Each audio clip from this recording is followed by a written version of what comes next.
rumah Obed Edom, dan akhirnya Daud katakan semua sudah aman-aman, bawa ini ke Kiryat Yearim, tabut Allah ini ke Yerusalem.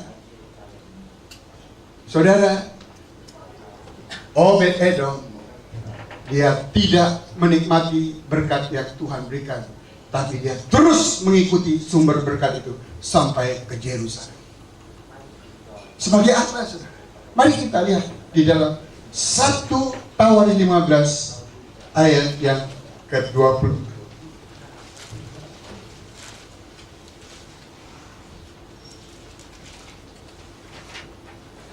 Dan Sebanya, Yosafat, Netanel, Amasai, Zakaria, Benaya, dan Eliezer, yakni imam-imam itu meniup nafiri di hadapan tabut Allah, sedang Obed Edom dan Yehia adalah penunggu pintu pada tabut itu.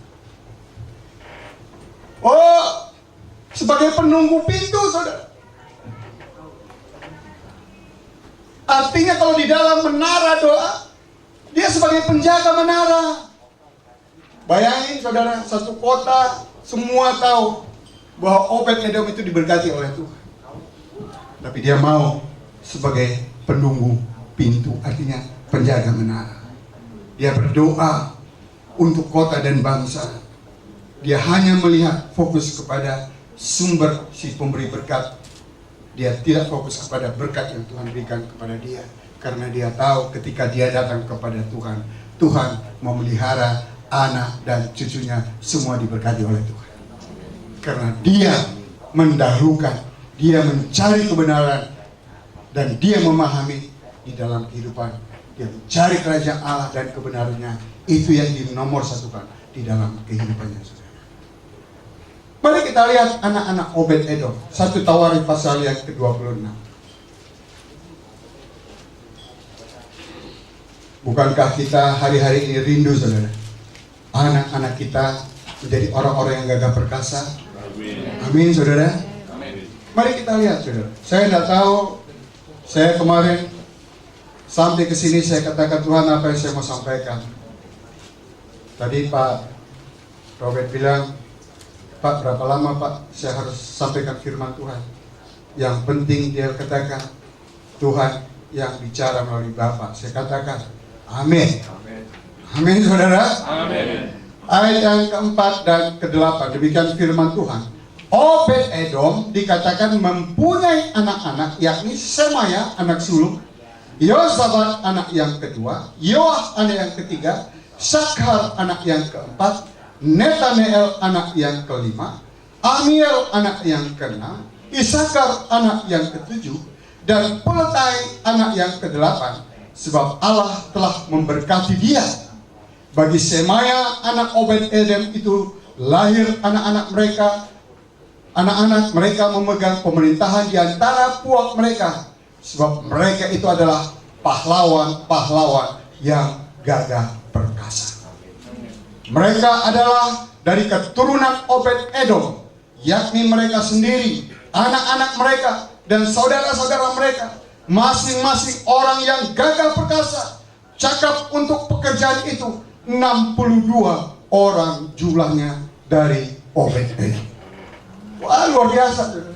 Dia punya anak 8, jumlahnya semua 54. 62 8 tambah 54, artinya dia punya cucu 54 orang. 62 anak cucunya. Ketika itu dikatakan, mereka semua adalah orang-orang yang gagah perkasa ketika pada masa pemerintahan pada zaman itu. Luar biasa. Amin, saudara. Amin. Kita suka punya rindu anak cucu kita adalah orang-orang yang gagah perkasa. Tetapi kita, Tuhan mau kita lihat Obed Edom yang punya hati, yang selalu fokus, yang mengutamakan Tuhan di dalam hidup. Maka saya lihat, saudara, kalau kita kembali di dalam 1 Tawarin, 2 Tawarin pasal yang ke-17 tadi kita lihat, saudara.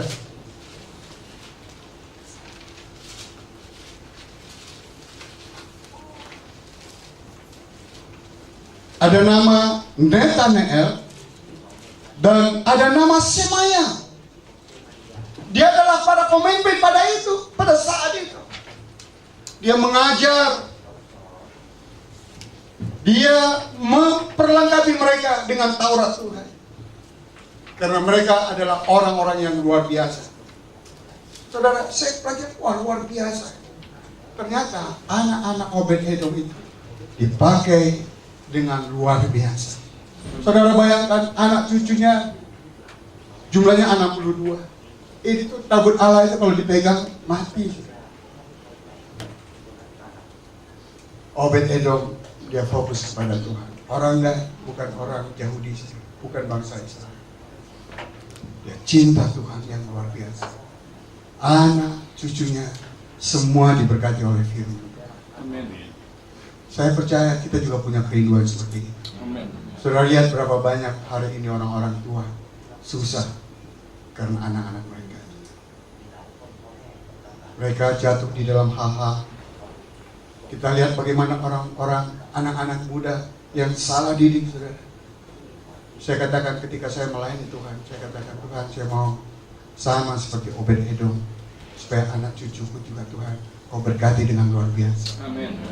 Maka saya melayani Tuhan dengan, saya nggak mau, saya all out melayani Tuhan. Saya mau ketika saya baca firman Tuhan tentang Obed-Edom ini, Tuhan berikan hati kepada saya untuk saya bisa memiliki hati yang seperti ini. Saudara, 15 tahun saya jauh daripada keluarga. Ketika kami berumah tangga, hanya berapa minggu saja kita bisa sama-sama, saudara. Kita bulan madu, kita bersama-sama, semuanya sepikir, sehati, saudara. Tapi ketika saya punya anak satu, punya anak dua, daya tarik dunia ini semakin terus membawa saya. Akhirnya saya jauh daripada Tuhan. Istri saya seorang Kedar Nebayot, kawin sama berumah tangga dengan saya. Saya katakan, kalau kau ikut kita berumah tangga, dia ikut. Tapi saya sebagai anak Tuhan, ketika itu tidak bisa menjadi contoh, tidak bisa menjadi berkat bagi dia. Sehingga 7 tahun istri saya berdoa untuk supaya saya bertobat, dijamah oleh Tuhan. Dan ketika satu ibadah yang seperti ini, Tuhan menjamah saya. Sejak itu saya berubah total 180 derajat dalam kehidupan. Dan saya katakan, Tuhan, ketika saya sudah melayani Tuhan, saudara, saya lihat bagaimana karya Tuhan itu begitu luar biasa. Dia menjagai bagaimana anak, menantu, dan cucu kami, saudara. Tapi banyak hal yang kami harus bayar harga. Saudara, saya saksi kepada saudara. Waktu anak kami yang pertama, saudara, dia punya teman, akhirnya dia berumah tangga. Tetapi suaminya itu adalah orang Kedar Nebayot juga. Bagaimana seorang orang tua hati ini, saudara, ketika anaknya lahir, saya katakan, kau harus percaya Yesus sebagai Tuhan dan Juru Selamat. Satu ketika dia menerima Yesus sebagai Tuhan dan Juru Selamat, dan ketika anaknya sudah umur 3 tahun, 4 tahun, kami selalu bawa di dalam ibadah. Ketika anak ini umur 5 tahun, menantu saya ini kembali ke agamanya yang dulu, saudara. Kami terus berdoa, kami mengasihi dia.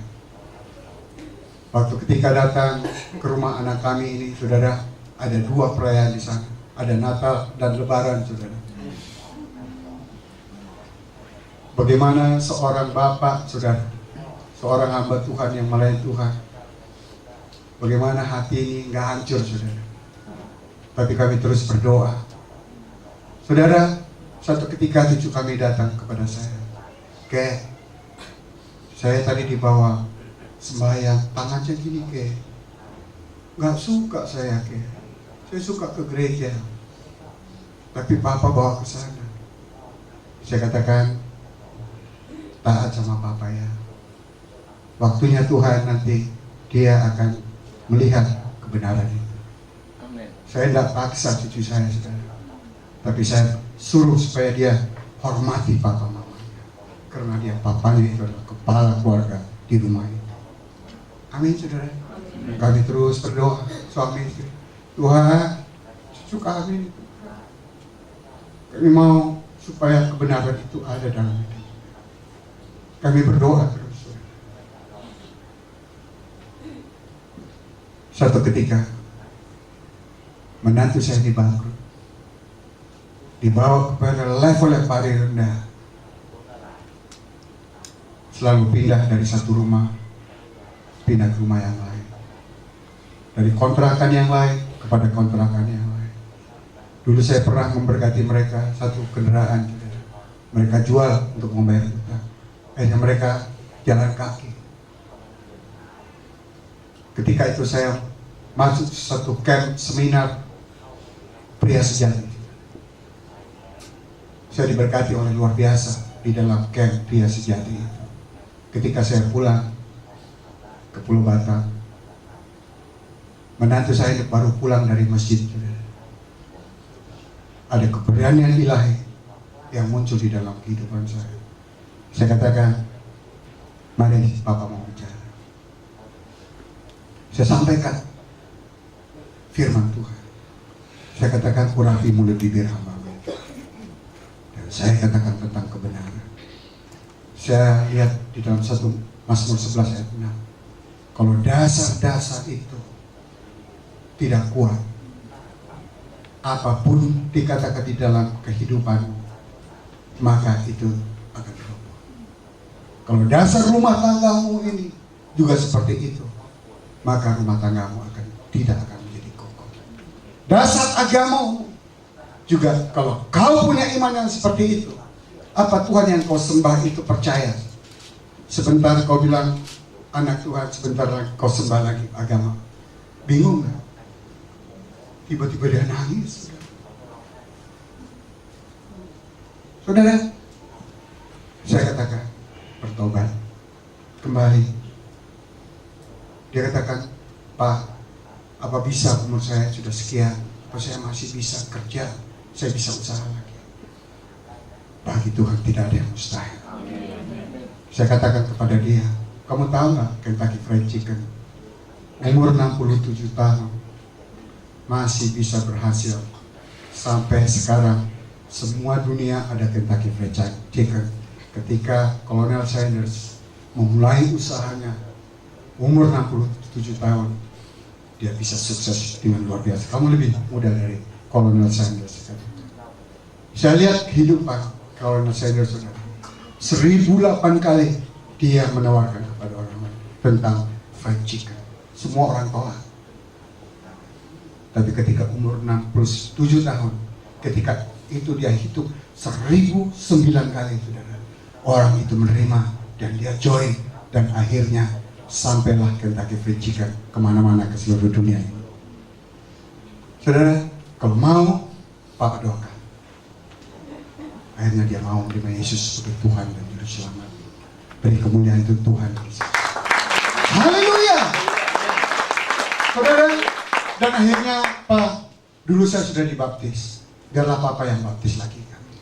Saya katakan, nantilah ketika umur anakmu udah 12 tahun, nanti Papa baptis sekalian nama cucu ya.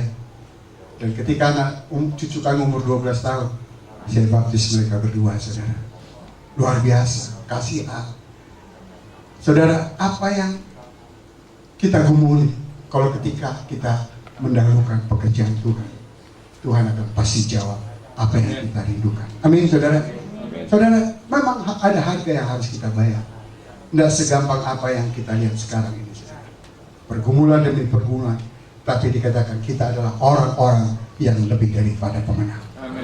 Amin, saudara. Amin. Kita adalah orang-orang yang lebih daripada pemenang.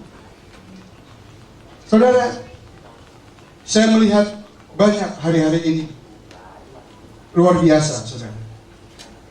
Ketika kita berjalan di dalam kehidupan ini, waktu ketika kita mau membuat sesuatu rencana di dalam kehidupan kita, tahun 2011 ada tahun multiplikasi, tahun promosi.